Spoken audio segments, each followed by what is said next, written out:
Continental लूं या interceptor लेके थोड़े पैसे बचा लूं, पर पैसा तो हाथों का मैल होता है। सुपर मीटियोर लेके हार्ले की फेयरिंग लगा लूंगा यार, पर स्वैग तो शॉटगन में आता है।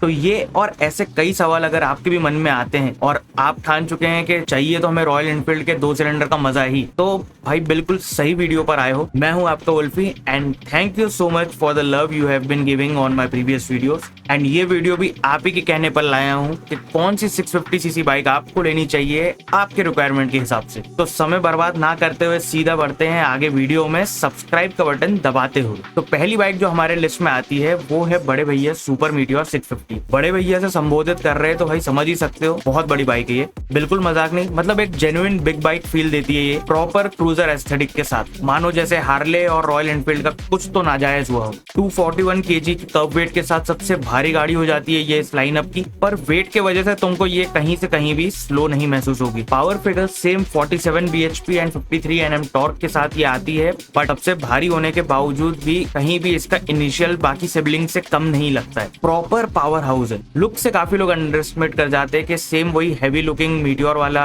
फील है तो वही 350cc जैसे स्लो पेस क्रूजर बाइक होगी है, मगर नहीं। जैसी डिजाइन, डायमेंशन, सब कुछ एक क्रूजर का फॉलो करती है, but it still feels very fast. अब अगर बात करें कि ये गाड़ी लेनी किसको चाहिए, तो देखो अगर आप एक बहुत ही शौकीन इंसान हो जिसे फ्री टाइम मिलते ही खुली हाईवेज पे हवा खाना बहुत पसंद है, आप लॉन्ग राइड ज्यादा प्रेफर करते हो, एक कंफर्टेबल स्टैंड के साथ स्पीड भी चाहते हो, स्वैग से तो आपका जीवन चलता है, तो this is your bike, your true companion for highways. बड़ी सीट के साथ बड़ा कंफर्ट एंड स्टिफर सस्पेंशन और better handling on higher speeds, ये सब कुछ ऑफर कर देती है ये। ऑल्सो ये एक ब्लैंक कैनवास है, तो मॉडिफिकेशन लवर्स के लिए तो भाई एक बहुत बड़ा प्लस पॉइंट है। आप कितना ही कस्टमाइजेशन कर सकते हो just like any other Harley. But साथ साथ मैं बिल्कुल भी इस बाइक को किसी को भी रिकमेंड नहीं करूंगा कि ऐसा कंप्यूटर ले, क्योंकि what I felt about this bike in city कि ये बहुत हेजिटेट करती है ट्रैफिक सिचुएशंस में। काफी बड़ी और भारी गाड़ी है तो ऑफ कोर्स फिल्टरिंग करना इसको बिल्कुल पसंद नहीं है, और उसी के साथ साथ अगर फ्यूल इकोनॉमी की बात कर दूं तो आपका मन शायद बैठ ही जाए, बट ऑफ कोर्स पैसा बात करता है। ये सबसे अगर आपको कोई फर्क नहीं पड़ता और स्वैग आपकी प्रायोरिटी है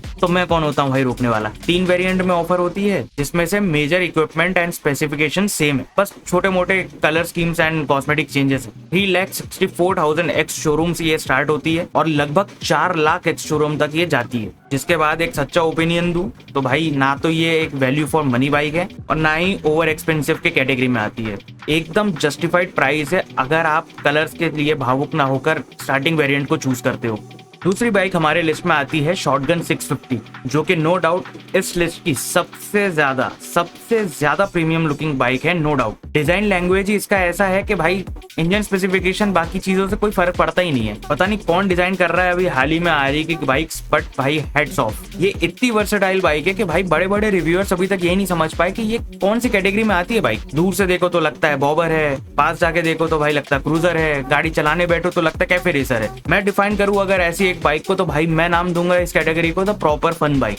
हर चीज जो आपको मजे करने के लिए चाहिए रोड पर, हर वो चीज ऑफर करती है ये bike. Sporty peppy twin cylinder, जाओ ले जाओ। Upside down proper strip suspension, जाओ ले जाओ। Rear set footrest for sporty stunts, जाओ ले जाओ। चंकी एंड बीफियर टायर्स, जाओ ले जाओ। हवाबाजी के लिए तोरा, जाओ ले जाओ। ये बाइक हर चीज ऑफर करती है सिवाय खुद को शोरूम्स में। यस, डाउन साइड यही है, लंबी वेटिंग्स आपको मजबूर करती है कि आप किसी दूसरी बाइक को ऑप्ट करो। इवन सच बताऊं तो चारों गाड़ियों में यही एक गाड़ी है जिसकी टेस्ट ड्राइव मुझे आज तक नहीं मिली लॉन्च के बाद, क्योंकि शोरूम्स पे अवेलेबल ही नहीं हो पाई। आप मेट्रो सिटीज से हो तो आप जरूर लकी हो अगर आपको अवेलेबल होती है, बट भोपाल जैसी जगह पे ओनली बुकिंग्स पर यह गाड़ी अवेलेबल है और वो भी काफी लंबी वेटिंग है इस पे। तो बेसिकली मैं बहुत साफ भाषा में आपको बताता हूँ कि अगर आप एक राइडर हो जिसके पास पहले से घर पे गाड़ी है कम्यूटिंग के लिए और आप एक बहुत ही पेशेंस रखने वाले आदमी हो, वेट कर सकते हैं। संडे राइड्स को बॉबर चाहिए और बाकी ओकेजनल डेज पे पीछे दोस्त और घर वालों को बैठाने की आजादी भी चाहिए, तो this is the bike you should go. ये भी 3 वेरिएंट में आती है, but starting price super meteor से 10,000 रुपए कम है। इसके बारे में ये एक कंफ्यूजन लेकिन मैं दूर कर दूं कि अगर आप 10,000 रुपए बचाने के चक्कर में सुपर मीटियोर से शॉटगन 650 पर जाते हैं तो आप मिस कर देंगे लगेज कैरी करने की कैपेबिलिटी, तो आप ट्रैवलिंग कैपेबिलिटीज को हाथ से जाने देते हो। Before you choose this bike make sure कि भाई आपकी प्रायोरिटी में कहीं भी लॉन्ग टूर या ट्रैवलिंग नहीं है। क्योंकि लगेज कैरी ऑप्शंस शॉटगन 650 के साथ काफी लिमिटेड हो जाती हैं, जो कि 10,000 रुपए ज्यादा देने पर सुपर मीटियोर 650 में पूरी हो जाती है। तो सोच समझ के। Third bike on the list is none other than Interceptor 650, the most affordable 650cc in the lineup and hands down also the most value for money but still most underrated. Clearly ये bike आरी का nice guy है। ये तुम्हें सब कुछ offer करता है बट तुम इतने बेदर्दी से इसको रिजेक्ट करते हो। A proper retro roadster which can do everything with taking the least amount of money from you.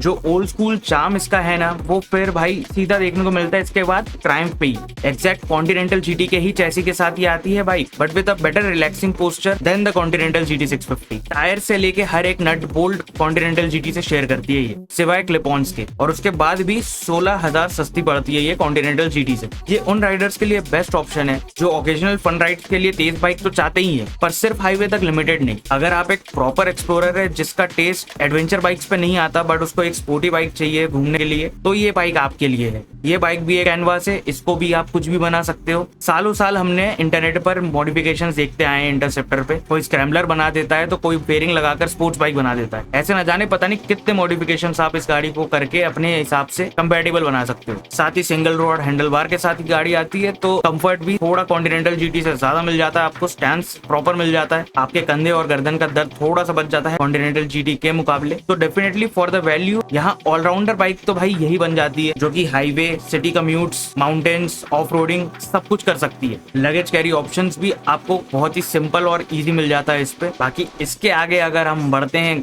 सीधा कॉन्टिनेंटल जीटी 650 पर, तो भाई यहाँ कोई डिबेट नहीं होती। और आप में से जितने भी यहाँ कॉन्टिनेंटल जीटी के ही लिए आए हैं, तो आपको और किसी गाड़ी पे फर्क पड़ता भी नहीं है, क्योंकि एक इंसान जो कॉन्टिनेंटल जीटी लेने के लिए आता है भाई, वो और किसी बाइक को सोचता भी नहीं है। उसका क्लियर माइंडसेट है कि उसे कॉन्टिनेंटल जीटी 650 क्यों चाहिए। आप साफ साफ यहाँ आए हो मेरे मुंह से कॉन्टिनेंटल जीटी की तारीफ ही सुनने, मुझे पता है। अभी हमने इंटरसेप्टर को बेहतर तो बता ही दिया है, पर यहाँ वो सब चीजें मायने नहीं रखती, क्योंकि असली मजा यहाँ है। इंटरसेप्टर के परफेक्ट होने के बावजूद तुमको कुछ एक चीज वहां मिसिंग लगेगी, जो कि यहाँ तुमको मिलेगी कॉन्टिनेंटल जीटी के पास, और उस मिसिंग चीज को हम कहते हैं सेटिस्फैक्शन। सेटिस्फैक्शन कॉन्टिनेंटल जीटी के साथ ही है। जो सेटिस्फैक्शन आपको कॉन्टिनेंटल जीटी पर बैठ के मिलता है ना भाई, वो ये बाकी तीनों गाड़ियों में मिसिंग है। अगर इंटरसेप्टर नाइस गाय है ना, तो भाई ये बैड बॉय है, और बैड ही तो सबको पसंद आते हैं। अब यहाँ बात आती है कि ये गाड़ी किसके लिए है, तो भाई ये हर उस राइडर के लिए है जिसको गाड़ी के माइलेज से कोई फर्क नहीं पड़ता, उसके सरफेस इंटरवल कब है, कब आ रहा है, क्या आ रहा है, उसको उससे भी कोई मतलब नहीं पड़ता, उसे सिर्फ थ्रॉटल खींचना है। तो भाई अगर आप एक ऐसे राइडर हो,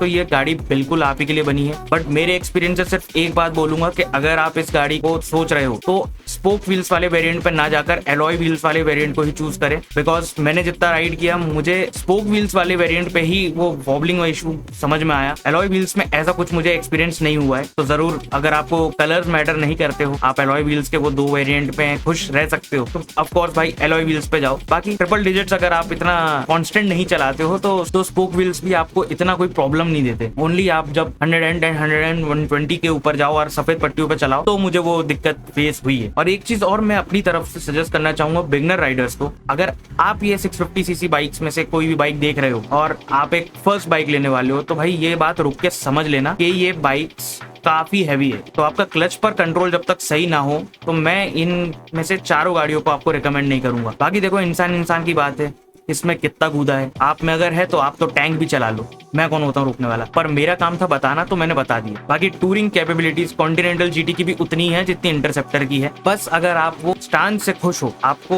वही स्टैंड चाहिए, बाकी सारी वो इंटरसेप्टर की कैपेबिलिटीज के साथ, तो कॉन्टिनेंटल जीटी बेस्ट भाई के भाई बेस्ट। बाकी अगर वीडियो ने हेल्प करी हो तो भाई लाइक करके जरूर जाना, सब्सक्राइब का बटन दबा देना, और कॉमेंट्स पे जरूर बताना कि अगर आप कोई इनमें से गाड़ी लेते तो आप कौन सी प्रेफर करते और क्यों। बाकी फिर मैं मिलता हूँ सीधा अगली वीडियो पे, तब तक ride safe, ride hard, piece.